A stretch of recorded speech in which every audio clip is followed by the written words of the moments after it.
کے بعد عشرت آفرین سے درخواست کر رہا ہوں کہ وہ تشریف لائیں اور اپنے کلام سنائیں۔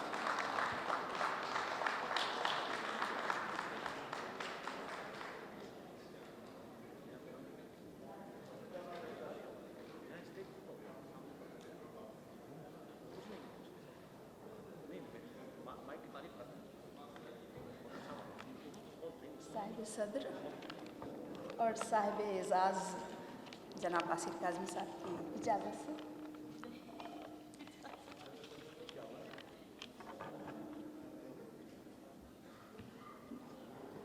ایک دو نظمیں ہیں مختصر سی، اور اس کے بعد ایک غزل پیش کروں گی۔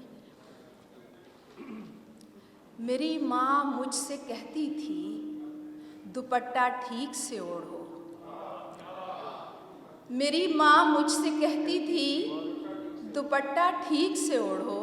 ذرا جھک کر چلو بیٹی، کوئی آداب محفل کا سلیقہ ہی نہیں تم کو۔ اور اب میں اپنی بیٹی سے یہ کہتی ہوں میری بچی ذرا سا ڈھنگ کے کپڑے نکالو، وہاں پر جاننے والا بھی مل سکتا ہے کوئی۔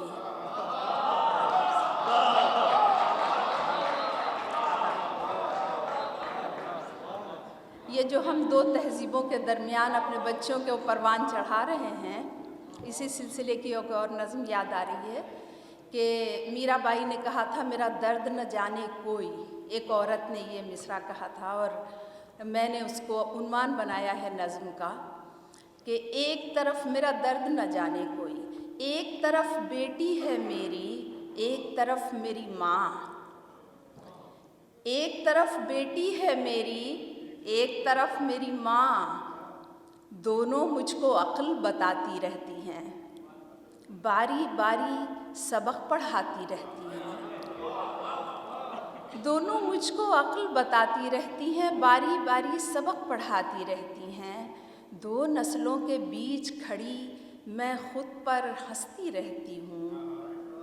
اپنی گرہیں آپ ہی کستی رہتی ہوں، میرے دونوں ہاتھ بندھے میرا درد نہ جانے کوئی۔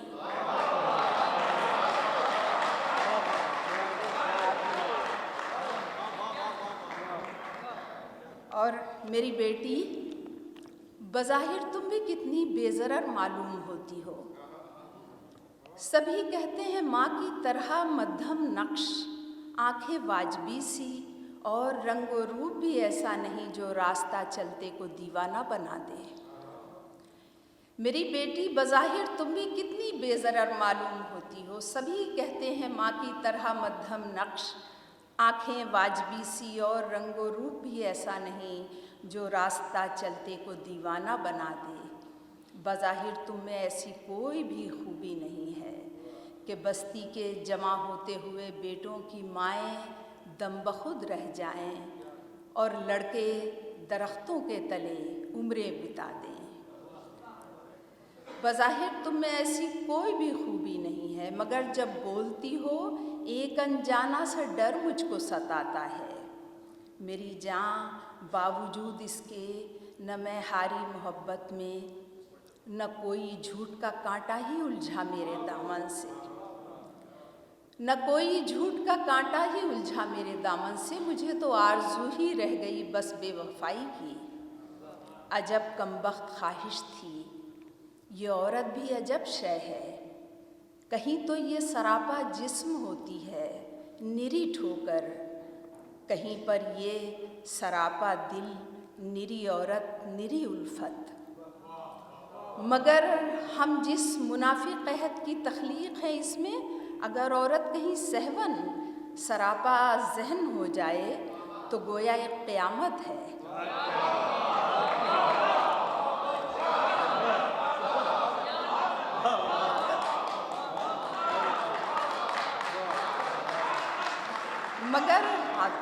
مگر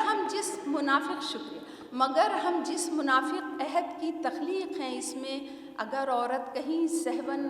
سراپا ذہن ہو جائے تو گویا ایک قیامت ہے۔ یہی تو ہے کہ جب تم